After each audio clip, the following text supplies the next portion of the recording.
I used to work in Area 51. What I saw there was horrifying. When I was recruited, I thought I was entering a world where science fiction met reality, but nothing could have prepared me for the reality of what I saw. The first few months were relatively normal, or as normal as they could be in such a high-security environment. I worked on projects that were cutting-edge, but still within the realm of what I considered possible. New propulsion technologies, advanced stealth capabilities, things that, while impressive, didn't seem to warrant the extreme secrecy. But then, things started to change. I was gradually moved into a different part of the facility, deeper underground, far from the usual buzz of activity.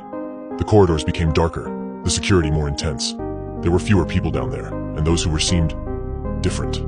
They were quiet, almost robotic in their movements, as if they were just going through the motions of being human. The air was thick with something unnameable, a tension that made the hair on the back of my neck stand up.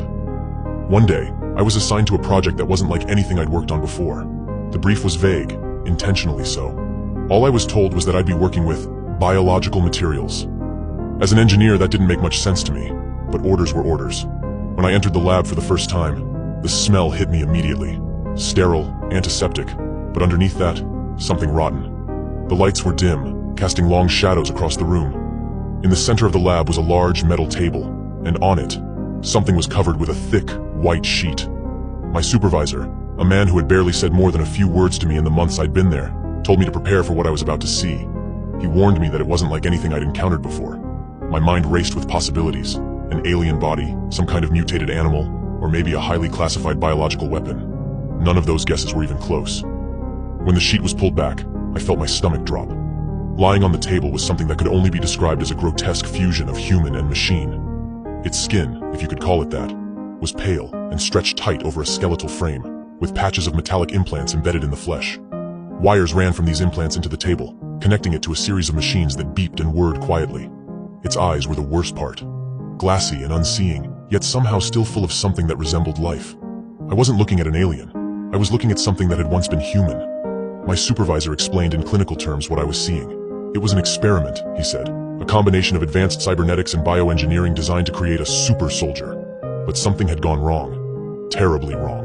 The thing on the table wasn't alive, not really, but it wasn't dead either. It existed in some nightmarish limbo. Its body kept functioning by the machines around it, its mind lost somewhere between life and death. I tried to ask questions, but my voice barely worked. The words that did come out were shaky, and my supervisor's responses were cold, devoid of any empathy. This was just another project to him, just another day at work.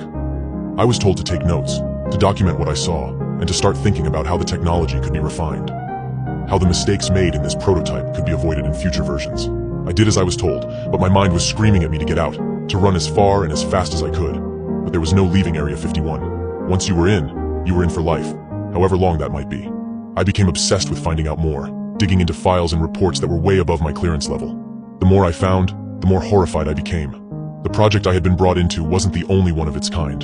There were others, dozens of them. Some involved gene editing, others were focused on cloning, but they all shared one goal: to push the boundaries of what it meant to be human, to create something beyond human. The experiments were gruesome, the results often tragic.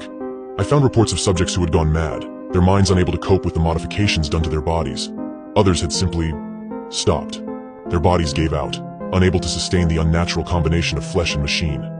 But the most disturbing files I found weren't about the failures, they were about the successes. The ones who survived the procedures, who came out the other side as something different.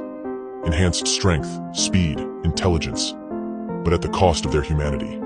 The reports talked about them as if they were nothing more than assets, tools to be used in warfare or espionage.